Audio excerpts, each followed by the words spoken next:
ahí sí está grabando eso. Y acá viene esto y esto viene para después.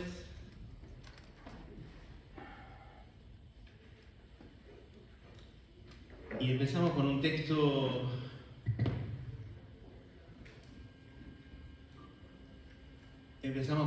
del Evangelio según San Lucas. En el nombre del Padre, del Hijo y del Espíritu Santo. Todos los publicanos y pecadores se acercaban a Jesús para escucharlo. Los fariseos y los escribas murmuraban diciendo: este hombre recibe a los pecadores y come con ellos. Jesús les dijo entonces esta parábola: si alguien tiene 100 ovejas y pierde una, ¿no deja acaso las 99 en el campo y va a buscar la que se la había perdido hasta encontrarla? Y cuando la encuentra, la carga sobre sus hombros, lleno de alegría, y al llegar a su casa llama a sus amigos y vecinos y les dice: alégrense conmigo porque encontré la oveja que se me había perdido. Les aseguro que de la misma manera habrá más alegría en el cielo por un solo pecador que se convierta que por 99 justos que no necesitan convertirse. Palabra del Señor.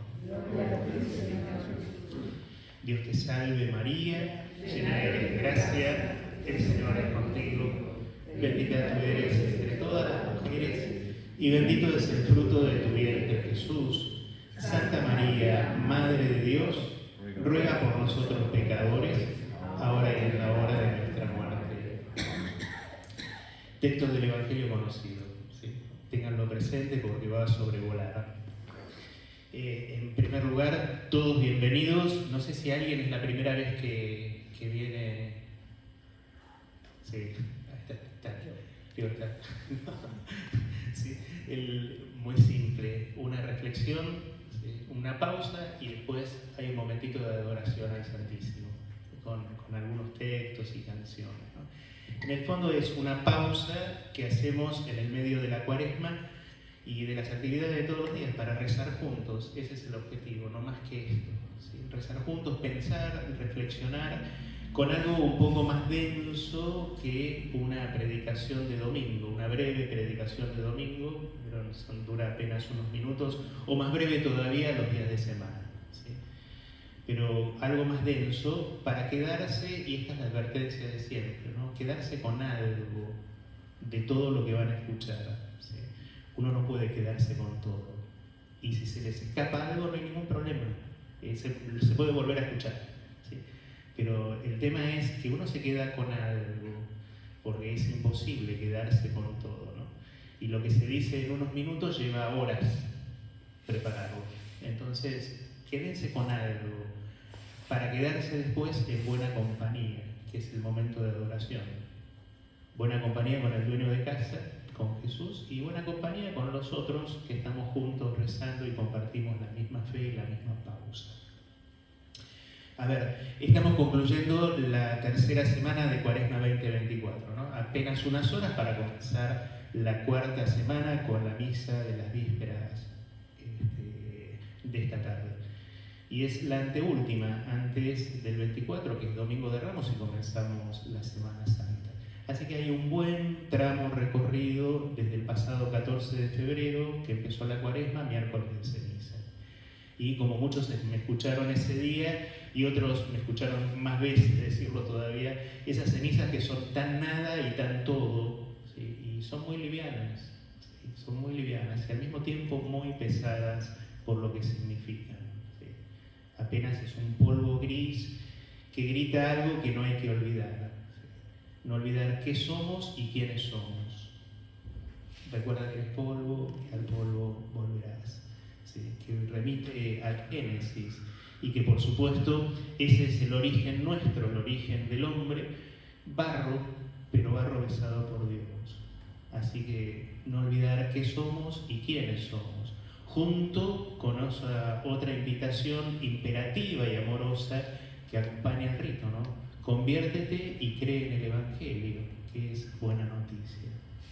Y si lo tienen presente, a eso se suma la voz paternal del genio de Pablo en la segunda carta a los Corintios. Miren, este es el tiempo favorable, ¿sí? El presente. Este es el tiempo favorable. Déjense reconciliar con Dios, sean dóciles. Y por supuesto, sin olvidar tampoco esa clara sentencia de Jesús que aparece en el Evangelio de Mateo y que abarca los 3 puntos clásicos, claves, sobre los que siempre se construye la Cuaresma, ¿no? La oración, el ayuno, las obras de misericordia. ¿Sí? Que traducido de una manera muy simple es, mira, si vas a rezar, si ayunás y ayudás, no seas hipócrita. No lo hagas haciéndolo representando un papel para que se note, para que te vean y te premian. ¿Sí? Les aseguro que ya tienen su recompensa. Y eso uno lo tiene que tener muy presente porque quien lo nota, lo ve y a quien le corresponde dar la recompensa es el Padre que ve en lo secreto.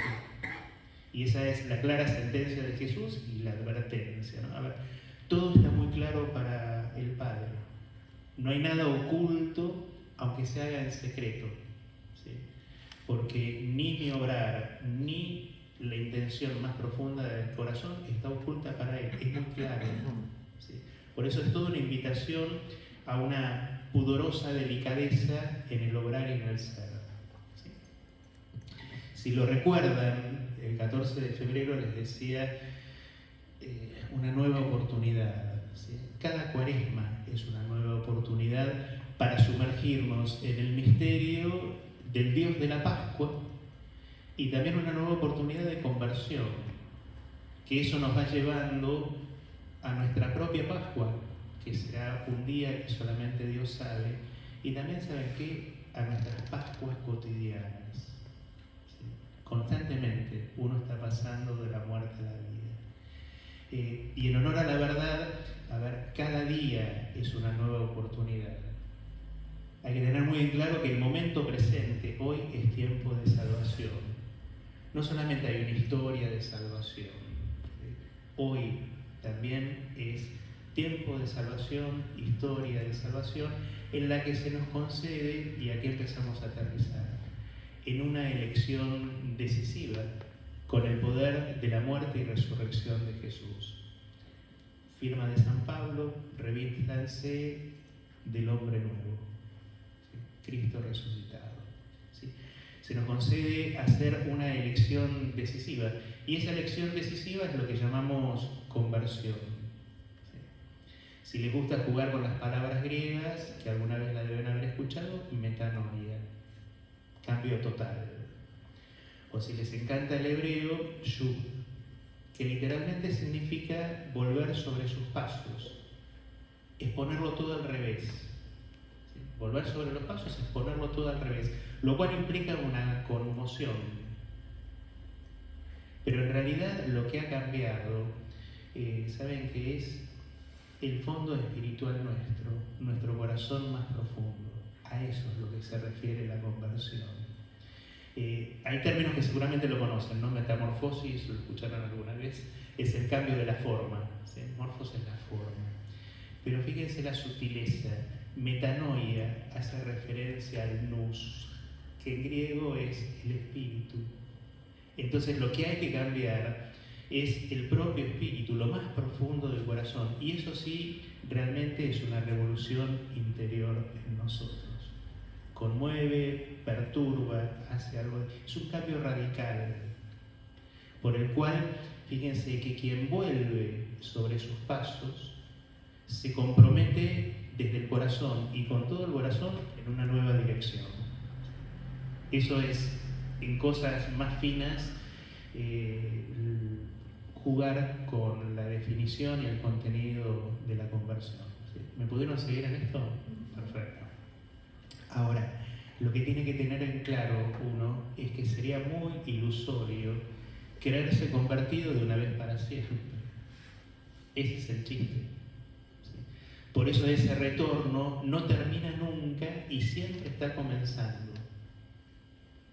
Y esto de no terminar nunca y siempre estar comenzando hace que uno no pertenezca, ¿saben a qué? A esos 99 justos que hace referencia a la parábola, que no necesitan conversión.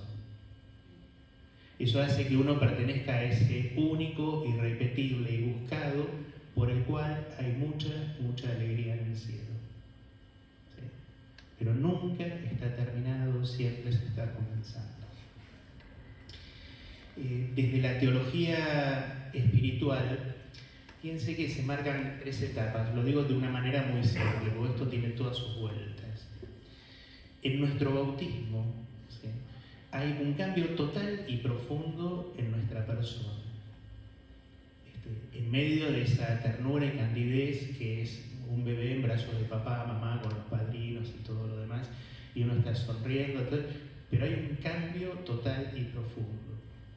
Se pasa de la increencia y el pecado a la fe y a la gracia. ¿Sí? La increencia y el pecado quedan afuera. Fe y gracia en el bautismo están donadas en su máxima expresión y pureza, con unas gotas de agua. Eso es maravilloso.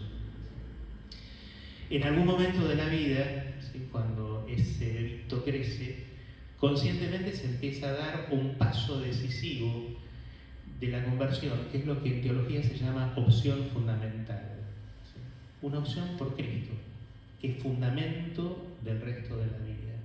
Y de ahí en más empieza una búsqueda de perfección, ¿sí?, de santidad y de gracia. Se va abriendo paso cada vez más consciente en la vida de la persona hasta el final, en medio de las circunstancias que a cada uno le toca vivir.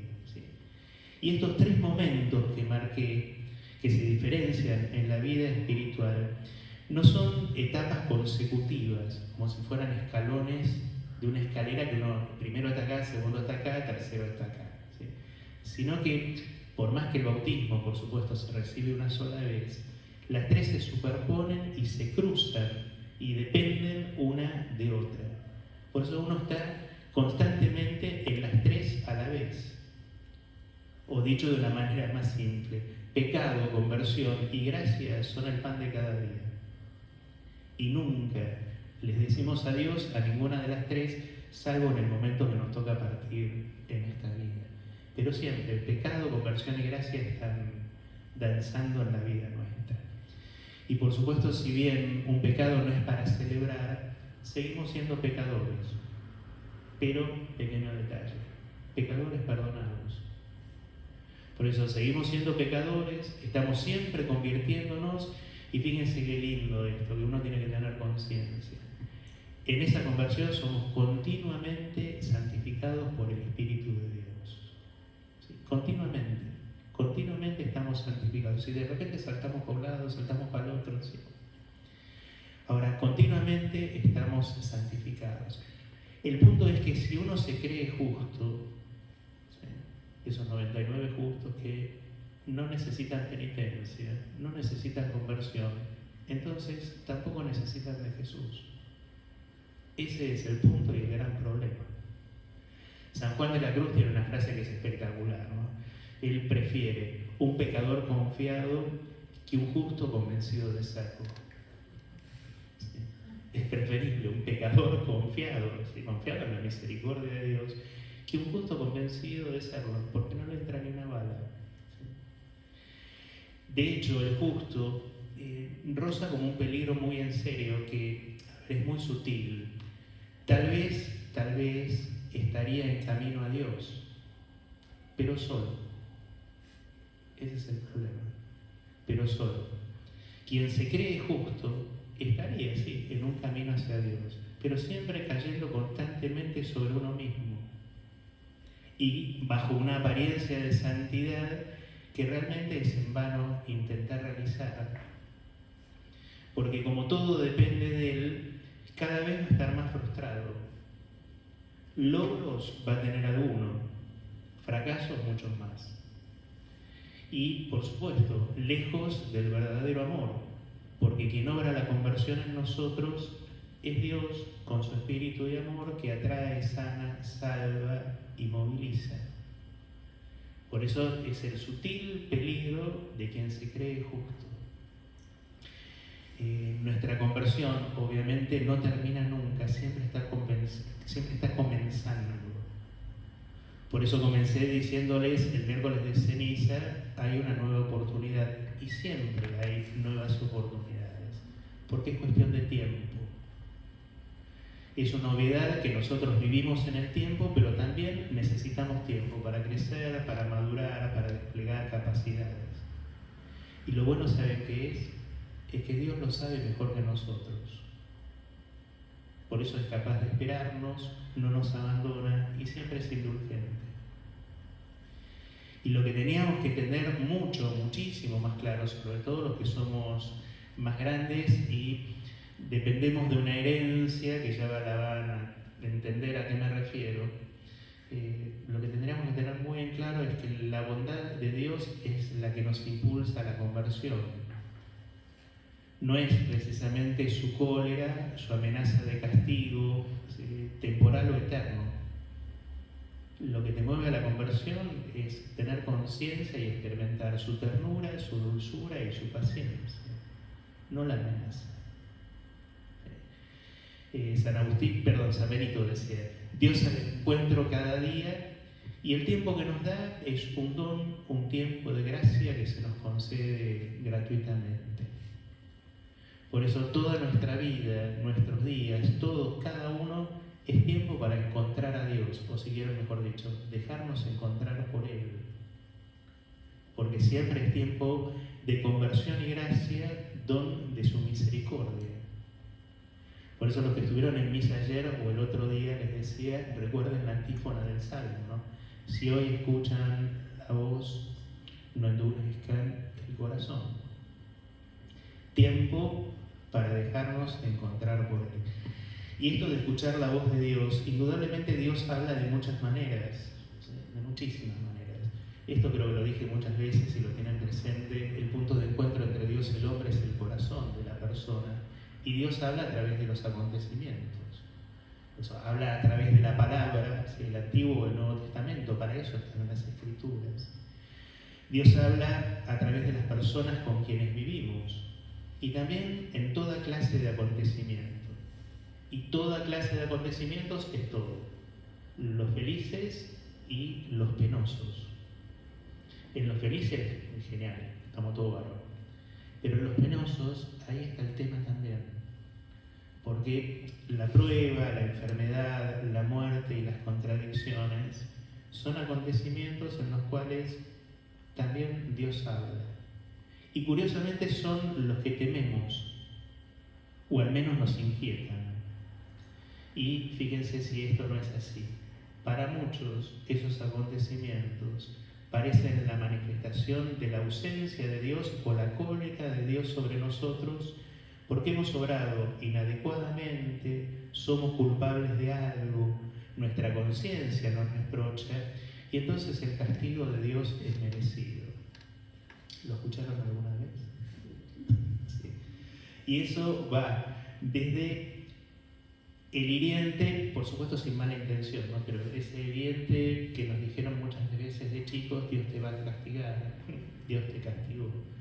O si quieren de adultos, más de una vez, nos pesa la conciencia o la hacemos pesar en el obrar de los demás. Bueno, si te pasa esto, por algo es. ¿Sí? Pero muchas veces esos momentos penosos son manifestación, según se cree, de la ausencia o de la cólera de Dios. Y esto que les acabo de decir entra en el razonamiento totalmente propio y lógico en el pensamiento del Antiguo Testamento, mal comprendido y parcializado. Y también se quieren en el pensamiento de muchos cristianos fariseos del Nuevo Testamento, porque siguen el mismo razonamiento, ¿sí? Y poco tiene que ver con el Evangelio. Les decía mal comprendido ese Antiguo Testamento, porque la deducción humana, ¿sí?, del bienestar y la fortuna de una persona es consecuencia de su obra o no obrar, y entonces eso acarrea ser premiado por Dios. O si lo quieren decir de otra manera, también en el Antiguo Testamento la buena fortuna es signo de la bendición de Dios para con la persona. Lo contrario, el malestar y la desgracia es el castigo bien merecido por su mal obrar y el pecado que cometió, por no observar los mandamientos, las leyes y los preceptos. Es un razonamiento totalmente lógico que prima en el Antiguo Testamento, ¿no? Lo escuchamos el jueves después de ceniza, el otro día. Pongo delante de ti la vida y la felicidad, la muerte y la desdicha, elegí. ¿Sí? O si quieren, miren cómo se abre el salterio, el primero de los salmos, ¿no? Dichoso el hombre que no sigue el consejo de los impíos, ni se sienta a comer en la mesa de los pecadores, será como un árbol plantado, todo lo que prende le irá bien. Sí, pero el punto es el problema en el Antiguo Testamento cuando aparece el libro de Job, ¿sí? Que lo conocen todos. ¿Sí? Job es un tipo bueno y justo. ¿Sí? No hay un tipo más bueno en la tierra, además de lo que dice de Moisés, ¿no? En algún momento del Antiguo Testamento. Y es puesto a prueba. Y desgracia tras desgracia se van sucediendo en sus días. ¿Sí? Bueno, el demonio le pide permiso a Dios para tentarlo. Este no habla mal de vos porque le va perfecto. Tentémoslo a ver qué es lo que dice. El final del libro de Job indudablemente es una bendición. ¿Sí? Consecuencia del drama vivido y la prueba soportada. Y altera ese razonamiento. Te va mal, pecaste, te va bien, sos un genio delante de Dios. Pero lo más fino, el sumum, ¿sí? En el libro de Job, está, ¿saben en qué? En que Job se asoma a un misterio se asoma a un misterioso designio de Dios en la vida, que se resume en una frase, después de todo lo que pasa, que termina Job diciéndole: te conocía solo de oídas. Y cualquier coincidencia con nuestra vida, te conocemos simplemente de oídas. Es un gesto de humildad y de haber captado lo que le tocó vivir y que detrás hay, aunque parezca mentira, un misterio amoroso, designio de Dios. Fíjense que en teoría, todos sabemos que Dios tiene algo para decirnos. Y tiene algo para decirnos en las pruebas, en la enfermedad, en la muerte. Pero en la práctica lo vamos a saber cuando nos toque vivirlo. Ahí está la cosa. Digo, cuando nos toque vivir a nosotros mismos o delicadamente acompañar en silencio o sin palabras de molde cuando estemos acompañando a otros. Porque lo peor que le podés decir a otra persona que está pasando algo terrible es... ¿Me entienden? ¿Sí? A veces el silencio y la compañía, un gesto o una sonrisa, vale más que 18.400 palabras. ¿Sí? Yo a veces pongo un ejemplo muy... Alguna vez alguno de los que está acá me lo escucharon decir, ¿no? Cuando murió mi abuela, yo soy el más chico de los nietos de toda la banda, ¿no? Entonces estábamos los nietos en fila, entonces saludaban a todos mis primos, ¿no? Le acompaño el sentimiento, le acompaño el sentimiento, le acompaño el sentimiento. Llegaban al más chiquitito que era yo, me hacían así y seguían de largo. Entonces yo digo, a mí nadie me acompaña. Y por el otro lado siempre me pregunté esto, ¿qué saben lo que yo siento? ¿Sí? Pero fíjense que en teoría todos sabemos que Dios tiene algo para decirnos. En la práctica lo vamos a saber cuando nos toque. Ahora, jugando con esa lógica del Antiguo Testamento y ese razonamiento, si tememos, temor, si tememos las intervenciones de Dios en nuestra vida y encima las interpretamos como una expresión de un castigo o de la cólera de Dios, es signo, ¿saben qué? De que todavía uno no experimentó el amor de Dios y su ternura conmovedora. Todavía te falta descubrir mucho del Dios en quien crees. Que te va a doler, sí, y más vale que te duela, si no anulaste tu humanidad. Pero una cosa es el dolor por el dolor y otra cosa es saber que lo que estás viviendo, que duele mucho, lo vivís en manos de alguien y con la compañía de alguien. Y si quieren algo más fino y en la perspectiva de la Cuaresma y Semana Santa. Eso quiere decir que ni siquiera hemos visto y contemplado a Cristo en la cruz, por más Viernes Santo que sumemos en nuestra vida, a lo largo de nuestra vida. Porque ahí está. ¿Sí? Por eso muchas veces me han escuchado decir, mirar la cruz serena. ¿Sí? Y realmente si uno ha visto, ha mirado, elevado la cruz, es el Evangelio de este domingo, de este fin de semana. Si uno eleva la mirada, ha visto y contemplado a Cristo en la cruz, algo sabemos un poco más. Y acá viene una certeza que Pablo le pone en la firma. En Jesús, la cólera de Dios se cambió en amor. Tú. ¿Sí? Esa cólera que se forjó, ¿sí?, en el Antiguo Testamento, que todo es castigo. Si miras la cruz, te das cuenta que la cólera de Dios se cambió en amor. Ese es el signo más profundo del amor de Dios por nosotros. Locura de amor de un Dios loco de amor. Y si bien es cierto entonces que Dios nos toca de distintas y de infinitas maneras, que de hecho lo hace, bueno, hay que estar preparado para que Él nos toque y estar dispuesto a lo que Él disponga. Decirlo es fácil, pero... A ver, vamos de vuelta con la lógica más pura y lógica. Si uno habla de temor, ¿sí?, la lógica del Antiguo Testamento, aparece como señal de ser culpable. Entonces la consecuencia es que solamente los pecadores deberían tener miedo a la ira de Dios. O si lo quieren de otro modo. Quien tiene miedo evidencia que es pecador. ¿Sí? ¿Se entiende eso? Lo cierto es que no es evidente que el pecador tenga que temer. ¿Sí? No es evidente, agárrense fuerte con esto, ¿no? No es evidente que el pecador tenga que temer. Primera cosa, recuerden, Evangelio de Mateo, no he venido para los justos sino para los pecadores. Punto. Esencia del Evangelio. Por eso no es cierto ni evidente que el pecador tenga que temer si es que escuchó esto. Y para los muchachos del Antiguo Testamento es un texto que también conocen, es del profeta Isaías. Vengan y aunque sus pecados sean como la grana, blanquearán como la nieve, y aunque sean rojos como la escarlata, quedarán blancos como la lana. Entonces no es evidente que un pecador tenga que tener miedo. Y ojo, no está probado que solamente los pecadores temen a Dios.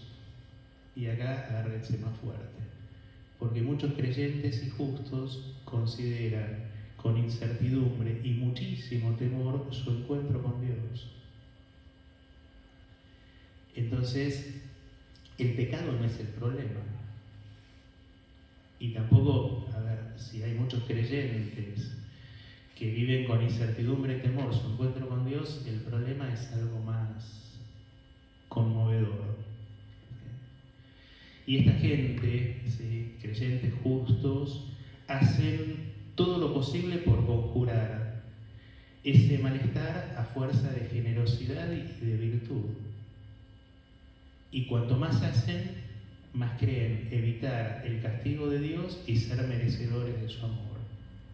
Por lo que hacen, lo que a veces me escucharon traducir, voy llenando mi boletín de calificaciones para llegar al cielo. Y es acá donde leía uno de los comentarios que me encantó la distinción que hace entre pecadores y justos. Porque hay pecadores empedernidos y también justos empedernidos. La gran diferencia es esta, que el pecador empedernido, para él existiría siempre la posibilidad de la conversión, de ese cambio total. Siempre sobre el pecador sobrevuela la ira de Dios con mayor o menor conciencia, o si quieren la esquiva a su modo para poder seguir pecando, ¿sí?, si es un pecador empedernido. Ahora, para el justo empedernido casi no existe la posibilidad de cambio, ¿sí?, porque si bien tratan de comportarse del mejor modo posible, sencillamente lo hacen moviéndose por temor, más que por el amor y la misericordia que Dios les está ofreciendo. ¿No les suena conocido? ¿Sí? Más que la gracia y la santidad ofrecida y obrada por Dios en la persona, lo que cuenta es lo que se propuso, el ideal que se propuso realizar en la vida cotidiana. Y lo que una persona así puede lograr es algo, ¿sí? Un pobre consuelo a su medida y no en la medida en que Dios lo pensó al crearlo capaz. ¿Sí? Entonces, un justo empedernido con lo que hace en su proyecto va a estar con cierto contentamiento de sí mismo. Y aunque esté rodeado de muchos, va a estar al lado de los demás. Y lo que se muestran y su testimonio de vida cristiana, muy justa, es poco convincente y mucho menos contagiosa. ¿Sí? Es filosísimo lo que estoy diciendo, pero es así. ¿Sí?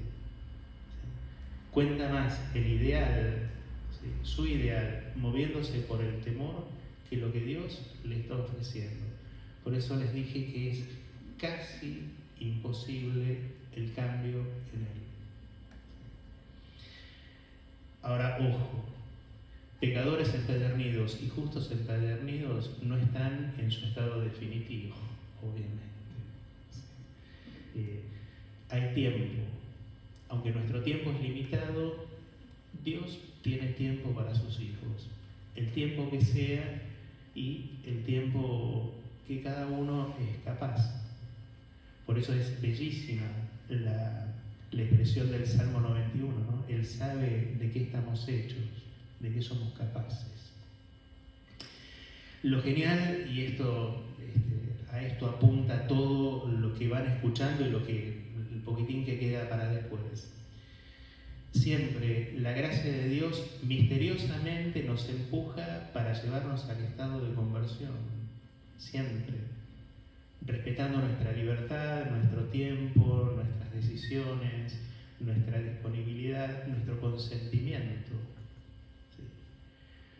De cada persona, porque cada persona somos hijo único de este Dios amado y querido tanto como su Hijo Jesucristo, que es el primogénito. Y eso, por favor, no lo olviden jamás. Hijos amados de Dios. Y acá viene una vuelta más todavía, que es más fuerte, si quieren. Creo que somos todos grandes, así que esto no hace falta aclarar mucho, ¿no? Muchas cosas ocurren fuera de nuestra buena voluntad y nuestra generosidad natural. Ocurre de todo. Muchísimas veces les he dicho, la realidad es mucho más compleja y amplia que lo que uno llega a captar. Es apenas algo. Pero muchas cosas ocurren fuera de nuestra buena voluntad. Ahora, esta vuelta total, que es la conversión, que como les decía al principio, toca lo más profundo del corazón, nos hiere interiormente. Es un cambio en nuestro espíritu, obrado por el Espíritu de Dios. ¿Sí? No es lo único que tiene que ocurrir para convertirnos. La conversión indudablemente implica que seamos heridos interiormente, pero ¿saben qué? También es necesario que se cuarteen nuestros cimientos, con lo cual seguro que va a haber roturas y uno va a quedar hecho pedazos. ¿Sí? Algo tiene que venirse abajo en nuestra construcción, ¿sí? Porque es como una especie de hormigón armado que fuimos construyendo día a día por años y con muchísimo cuidado, y que termina siendo un escudo contra nuestro yo más profundo, contra los demás y hasta incluso contra la misma gracia de Dios. ¿Sí? Contra nuestro yo más profundo, porque ahí no soy yo, y hasta si quieren la máxima expresión es la hipocresía que refleja lo que no soy. Es un escudo contra los demás, no sea cosa que aparezca vulnerable y débil. Y por supuesto también ese hormigón armado va contra la misma gracia de Dios, porque yo creo que puedo solo. Y aunque parezca terrible este derrumbe, es buen comienzo lleno de esperanza. Esto tiene que pasar en algún momento en la vida de todos. Aunque parezca terrible, el derrumbe es buen comienzo y lleno de esperanza. Y una advertencia que hacen los maestros espirituales es que sería una gran macana, ¿saben qué? Volver a edificar lo mismo y volver a edificar lo que la gracia destruyó. Y acá me parece, lo digo tal cual lo leí, porque no merece media palabra más, ¿no? Hay que aprender a permanecer junto a nuestras ruinas, a sentarnos sobre los escombros, sin amargura y sin reproches, y por supuesto sin acusar a Dios de lo que nos pasa. Dicho en italiano, te la vuelvo a decir. Pero en algún momento los cimientos se tienen que cuartear y caer. Y acá es donde entra, y esto es lo más lindo, entra en juego las condiciones de lo que se puede llamar una verdadera conversión de las finezas de la vida cristiana, que es el abandono y la esperanza. Abandono y esperanza en el amor de Dios Padre, en el amor de Dios hermano Jesucristo, y en el amor y confianza en el Dios que nos alienta en la vida. Y esto es, a ver, si quieren el ejemplo vale, como un niño que sueña que su padre lo va a arreglar todo. ¿Sí? ¿No les pasó de chicos? Por algo el dueño de casa dijo: el que no se hace como niño no entra en el reino de los cielos.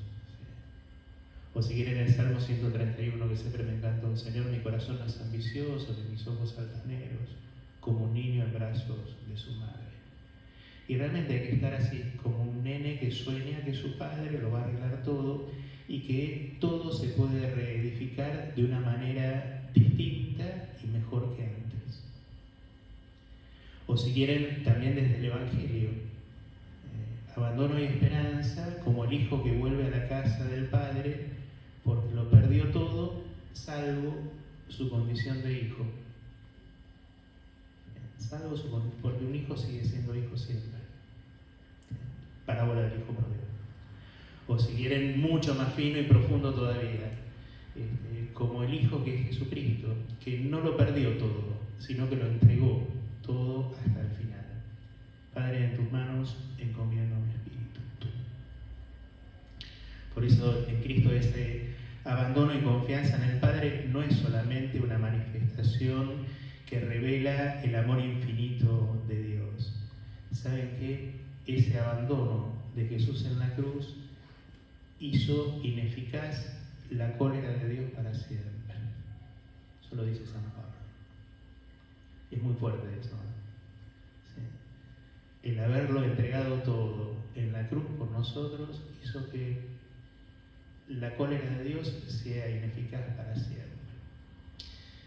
En esto de los escombros, luchar contra los propios escombros en realidad es luchar contra Dios, porque sigo, por mi empecinamiento, expuesto a la cólera y al temor, y por supuesto incapaz de reconocer el amor de Dios que sana, transforma y eleva. Y quien se abandona, y fíjense, esto tal cual lo decía, quien se abandona hasta el punto de alegrarse y permanecer contento con su propia miseria, ya es libre. Libre y rendido al amor. Y entonces lo que se va a construir, sin negar el pasado, es algo nuevo y bueno.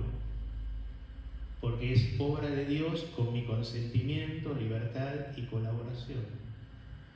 ¿Sí? Obra de Dios con mi consentimiento, libertad y colaboración.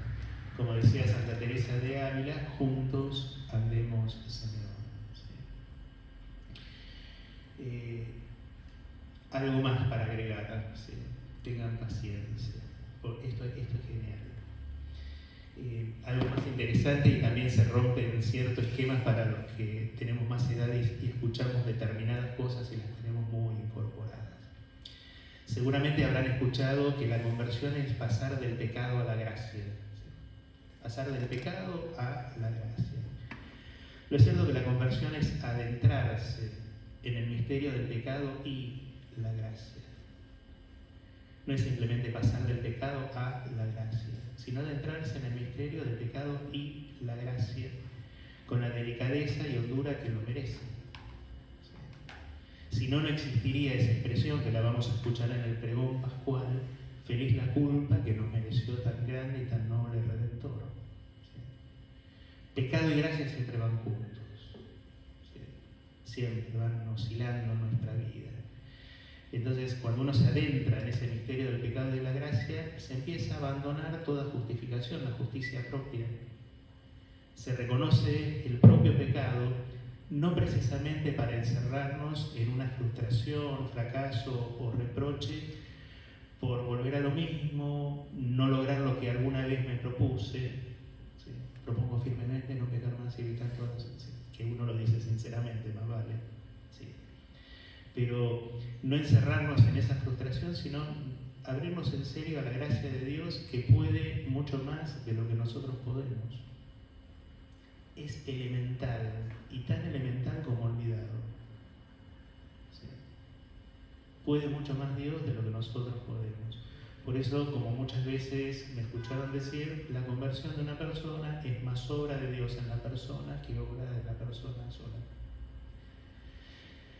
Texto de San Agustín que lo conoce todo el mundo, ¿no? Dios que te creó sin ti no te salvará sin ti. Entonces no te confundas, no devuelvas los tantos. ¿Sí? Una vez más, la conversión, el camino de la conversión dura toda nuestra vida y, como escuchamos en el Evangelio al principio, es la mayor alegría del Padre de los cielos. Y un Padre que obra siempre porque el tiempo y la duración de nuestra vida es su forma de la gracia en nosotros, ¿sí? Del amor ilimitado de Dios en nuestro ser humano limitado.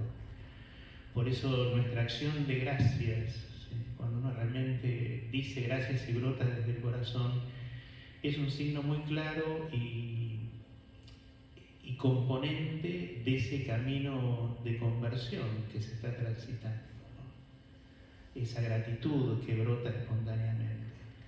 Y dicho con todo cariño y respeto, esa acción de gracias es mucho más que el ayuno que uno haga o la penitencia que uno practique. Porque uno puede hacer mucho ayuno y practicar mucha penitencia y perder y confundirse el por qué, el para qué, por quién y para quién lo hago. Tu Padre que ve en lo secreto te recompensará, pero si lo pierdo.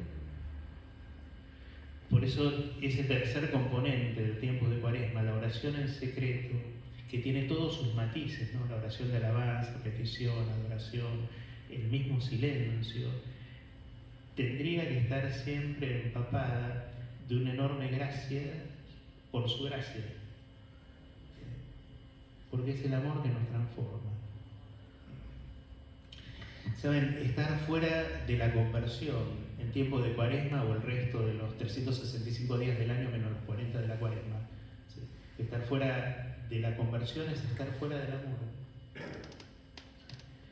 Por lo que resulta para el hombre, si quieren, si uno está fuera, está presente esa engañosa satisfacción de sí mismo y justicia propia de todo lo que se propuso. Y también está rondando siempre ese peligro de la propia insatisfacción que puede llegar hasta la desesperación. Porque la conversión nunca es fruto de nuestras buenas resoluciones o esfuerzos principalmente. Estar fuera de la conversión es estar fuera de la presencia del Dios verdadero y más cerca del divino ídolo que yo mismo me construí y a quien le quemo mi incienso. Es una idea falsa de Dios hecha a mi entender, a mi medida y a mi necesidad. Y esto es más común de lo que uno se imagina. Y perdón si les rompo los esquemas más de uno, porque a mí también me costó. Realmente lo gracioso, y estoy usando la palabra gracioso no de risa, sino en sentido de gracia, lo gracioso es ceder al dominio insistente de Dios en nuestra vida. Abandonarme a Él a la primera señal de amor que percibo. Y si quieren, aunque suene, el término es pesado, ¿no? Es una capitulación, porque nos consume su palabra y su mirada. La capitulación es un acuerdo entre dos partes, un convenio, ¿sí? Un convenio en el que salimos favorecidos, ¿sí? O si quieren, hay una acepción de la palabra capitulación que es rendición, sinónimo de rendición. Pero en el caso que le estoy diciendo, si lo piensan, nunca es una derrota para nosotros. Capitular ante su palabra y su mirada que nos consume. Ánimo, queda esto solo. Si hablamos de ídolos, ¿sí? Fíjense, por ahí uno piensa, tantos años de cristianismo nos tendría que haber apartado de ellos, y nada que ver, ¿sí? Ídolos hay de distintas clases, y saben que los más peligrosos no son los que uno construye con sus manos, sino los que llevamos inconscientemente en nuestro corazón. Podemos estar llenos de ídolos, ¿sí? Por ahí una piedad muy piadosa, pero que poco tiene que ver con la acción del Espíritu en nosotros. Es más obra nuestra que del mismo Espíritu de Dios. Todos tenemos una religión natural, innata, ¿sí? Pero si está exacerbada, eso no facilita de ninguna manera el encuentro con el Dios vivo en Jesucristo. Es más una cosa humana que verdadera religión. Hay prácticas, y en esto tienen que ver los ídolos, que están más centradas en los que una persona propone y muy poco actúa la gracia, hasta si quieren la obstaculiza. Y hasta es un manejo mágico de las cosas de Dios. ¿Sí? El otro día se reía, alguno me miraba así, cuando les decía, ¿se acuerdan con las vacas, los bueyes y los burros en el templo? ¿Sí? Los burros, no había burros, perdón. Las vacas, los bueyes y las palomas. Ahí está.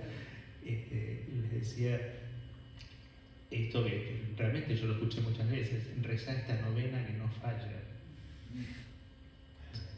Y a mí me encanta rezar novenas, y hasta lo heroico de los 30 días en honor a San José no lo rezaron nunca, es genial. ¿Sí? Pero la libertad y la providencia, ¿dónde quedan? Por eso hay prácticas más centradas en lo que el hombre propone y que muy poco actúa la gracia. Es más, termino manejando, entre comillas, a Dios. Hay constantes tendencias a la idolatría, esas que se leen en el Antiguo Testamento y que sutilmente, con otra forma, aparecen hoy, ¿sí? Así como hay una religión innata, natural, todos llevamos un germen también de cultos naturales, ¿no? Tenemos nuestros rituales, nuestras observancias. Pero guarda con el tema religioso, porque esas observancias y esos ritualismos están puestos al servicio del ídolo personal o comunitario que nos hemos creado. Y hasta, aunque suene pesado, la misma palabra de Dios puede ser manipulada y convertirse en una escapatoria, pretexto para abstenerse de lo que Dios realmente pide y del verdadero comportamiento con Dios. La misma palabra de Dios puede ser excusa. Alguna vez escuché esto: la misma palabra de Dios puede llegar a ser el motivo perfecto para cumplir mis ambiciones personales. Y abran un chiquito los ojos y mírenlo. Por eso guarda que la virtud, la generosidad, los deseos de perfección y santidad, la liturgia, ¿sí?, las técnicas de oración, la moral sacrosanta, puede convertirse en una manera de huir de Dios, realmente no escuchar su voz y escapar lejos de su rostro. Llegás a hacer todo esto, pero fíjense que hasta lo que hacemos por la iglesia y por los demás, y esto, perdón si suena duro, después le doy otro ejemplo para suavizarlo, pero hasta lo que hacemos por la iglesia y por los demás, por ahí es un expediente prolijamente cumplido, pero lejos de mi yo profundo, de mi corazón, de Dios y de su voz también. Cumplí todo. es lo que siempre Jesús dijo, haciéndose eco del profeta.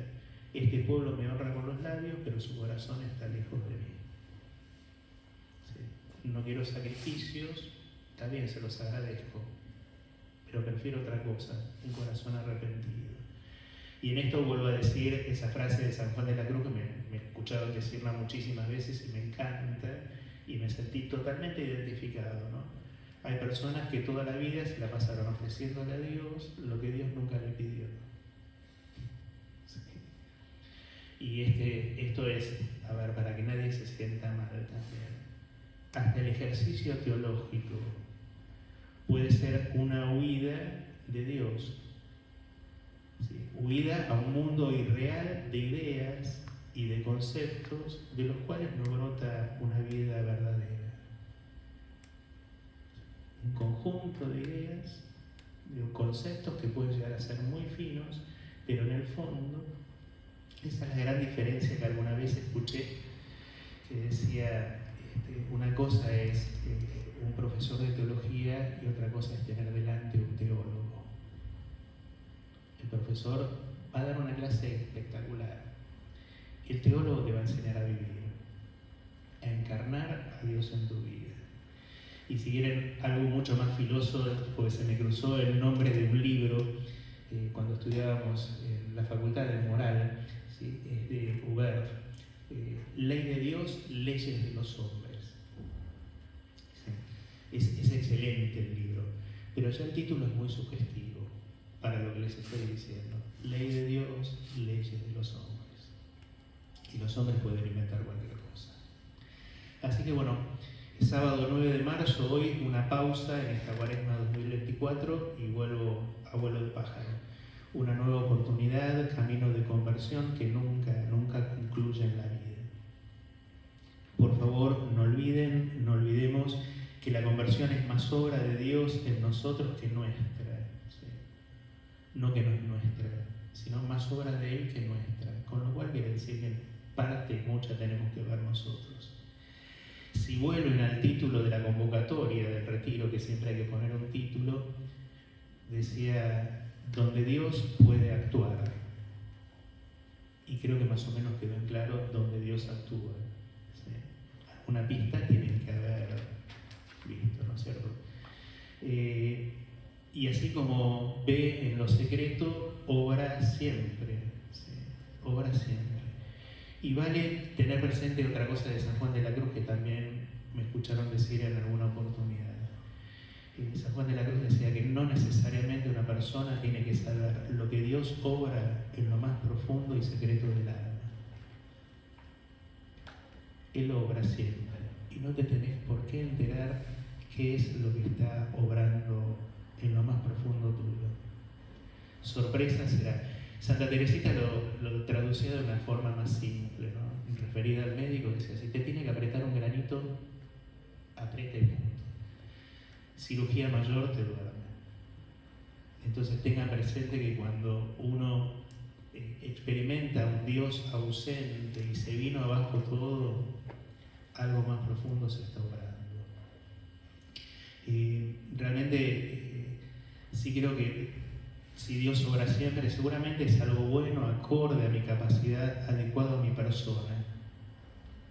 Porque lo que a veces yo puedo decidir y lanzarme a, por ahí no es ni acorde, ni adecuado, ni bueno, ni oportuno.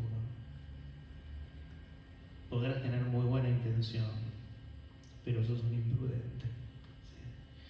¿Sí? Y si quieren un poco más fino todavía,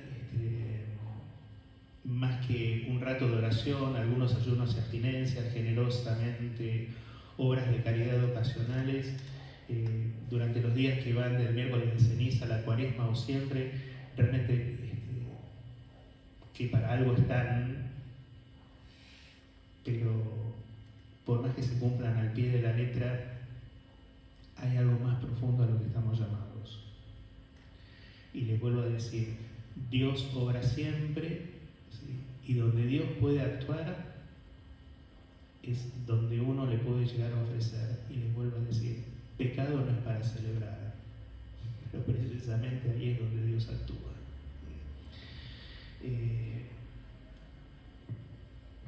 Hacemos una pausa chiquitita. Por allí hay un poco de agua, estamos muy austeros en Cuaresma. Sí, para respirar y demás. Queda grabado, así que después uno lo puede volver a escuchar y nos preparamos para la adoración.